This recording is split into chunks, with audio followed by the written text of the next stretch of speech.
İkincisi, Levh-i Mahfuzga yazılanlara işanı. Üçüncüsü, Allah'ın ihtiyarına, diləginə işanı. Dördüncüsü, Allah'ın bütün nərsəni xalq qılğanına iman getirmək. Təqdirə iman getirəvun ihtiyarı, özü diləb qılğan. Əməllərdə kişinin öz qüdrətinə, diləginə qarşı gelməyir. Bu haqda Rabbimiz bulay deyib etkən. فَمَنْ شَاءَ اتَّخَذَ إِلَى رَبِّهِ مَآبًا. Diləyən kişi tövbə istiğfar itaat bilən Allah'ta fayda tırğan yolunu alır. İkinci ayette etkən. نِسَاءُكُمْ حَرْثٌ لَكُمْ فَأْتُوا حَرْثَكُمْ أَنَّىٰ شِئْتُمْ. Xatınlarınız sizin igenlik basığı ol. Özünüz dilegen yoqdan igenliklerinizge gidiniz. Ayetlerden anlaşılığınca her kişinin öz dilegi ve kudreti var. Şunun içinde onun diletişini işli alaya ki aldıra ala. Mesela yürü bası oturup aşağı düşür gibi. Lakin kişinin amelleri Allah'ın dilegi bilengine varlıkta kileler. Rabbimiz etken لِمَا شَاءَ مِنْكُمْ أَنْ يَسْتَقِيمُ وَمَا تَشَاءُونَ إِلَّا أَنْ يَشَاءَ اللّٰهُ رَبُّ الْعَالَمِينَ. Sizden doğru yola konurga dilegenlerge veğez hem doğru yol. Meğer doğru yolunu dili almazsınız. Meğer var şağalenlerinin hocası Allah-u Teala dilesegine. Şular günah kılganda takdirge sultanı kabul edilmeyin. Çünkü birinciden Allah-u Teala cennet bilen şadlandırışı ve cehennem bilen korkutucu peygamberlerini cibergen. Ve ende Rabbimiz bu hakta şu sözlerini etken. رُسُلًا مُبَشِّرِينَ وَمُنذِرِينَ لِأَلَّا يَكُونَ لِلنَّاسِ عَلَى اللّٰهِ حُجَّةٌ بَعْدَ الرُّسُلِ. Allah-u Teala o peygamberlerini cennet bilen şadlandırışı hem cehennem azabı bilen korkutucu itip ciberdi.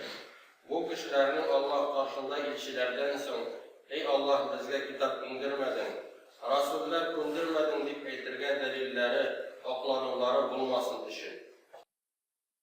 İkincisi, Sahih Bukhari hem Sahih Müslim'de Ali radıyallahu anh'dan rivayet kılınan hadiste Resulullah sallallahu aleyhi ve sellem etken bir vakit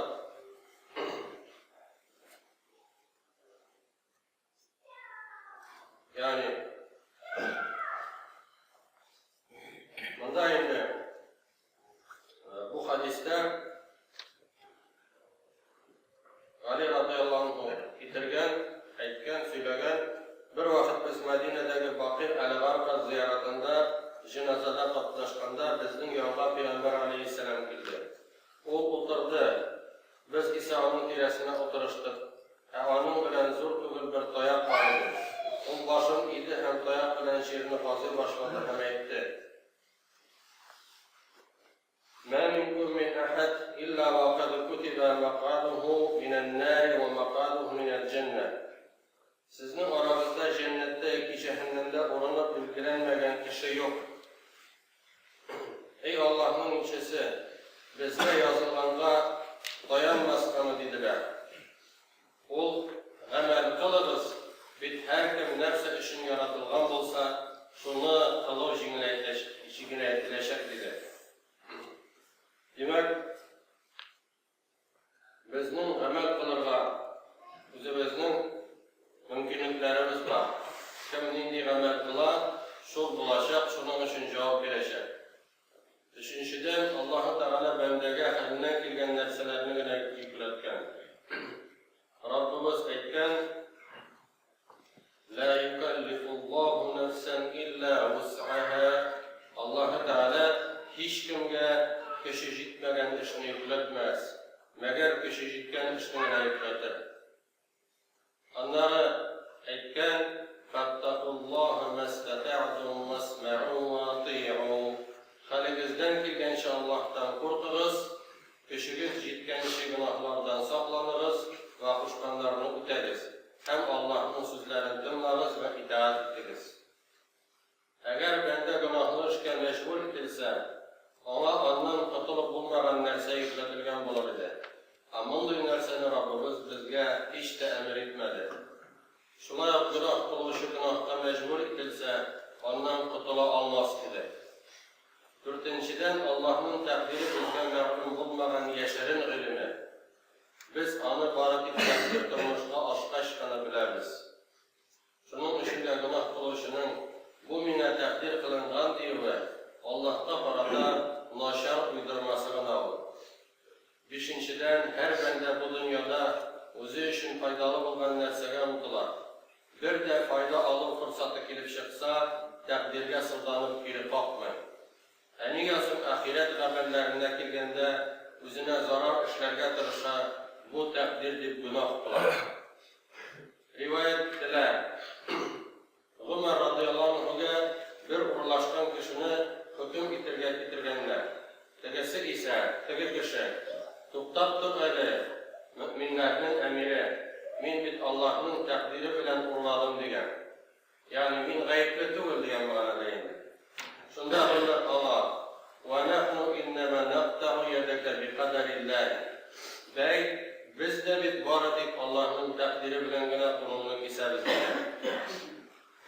Takdirge işanının ulu cimişleri var. Şu cimişlerden sebeplerini kılganda Allah'a dayanır.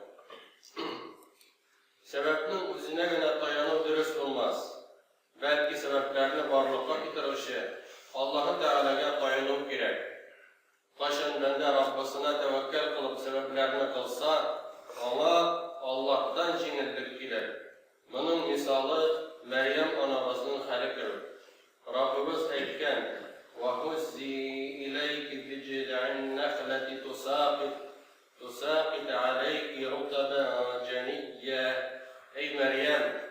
Hürme ağaçının kevsesinden tutup üzerine tavasıl ki o sina yanı öldürgen hürme cimişin düşürür. Şunda Meryem anamız güçsüz olsa da sebep kıldı. Hürme ağaçın silketti hem Allah'tan yerden bildi. Şu cimişlerini aşadı. Onları dilegen maksatına erişkeç de erilenme, tekebirlenme. Çınlıkta sen erişken nerse Allah'ın nimeti ve rahmeti ol. Şunun içinde şükür itibini unutma. Şuna yok takdirge şanı müminin kumulüne tınışlık orunlaştırar. Bir Rabbimiz etken Kur'an'da jirge ve özügüzge bela kaza erişmeyin. Meğer anı buldurumuzdan elip kitapta levh-i mahfuzga yazılganına erişer. Şınlıkta bu iş Allah'ta büyük cimil.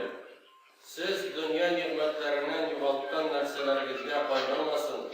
Hem bilgen nimetlerine şatlansın için Allah-u Teala anı levh-i mahfuzga yazdı.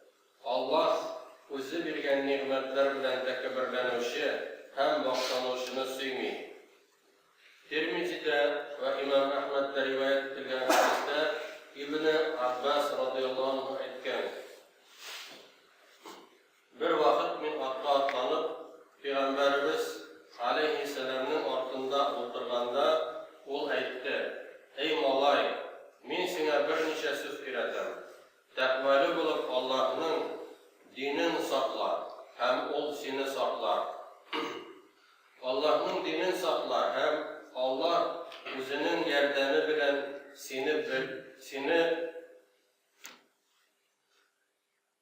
senin bilen birge bulur. Eğer sorarga dilesen, Allah'tan sorar. Din işlerinde yerden sorarga dilesen, Allah'tan sorar. Hem bil, eğer barışık işlerde jiyılıp sana yerden getirge dileseler, onlar sana baratik Allah takdir etken faydanı gana getirirler. Eğer barışık işlerde jiyılıp sana zarar etirge dileseler, onlar sana baratik Allah takdir etken zararını gana getirirler. Levh-i mahfuzdaki kalemler indi köterilgen, hem bitler gitken. Yani takdir yazıp tutlatılgan, hazırında bir nidide özgerti bulmayacak. Selman el-Farisi'den kişilerinin hatta takdirinin yaxşısı da, naşarı da Allah'tan ikenine aşanganışı degenini nerseni anlata ol deyip soravanlar. O bulay deyip cevap bergen. Hatta senin bilen bolgan hal, seni urab uzmasqa, seni urab uzgan нәрсә сиңа кагылмаска тиеш иде икәнен аңлаганча кадәр дигән. Аллаһ Тәгалә безне тәкъдиргә һәм гакыйданың башка нигезләренә нык инанган ва гамәл кылган кулларына кылса иде. وأقول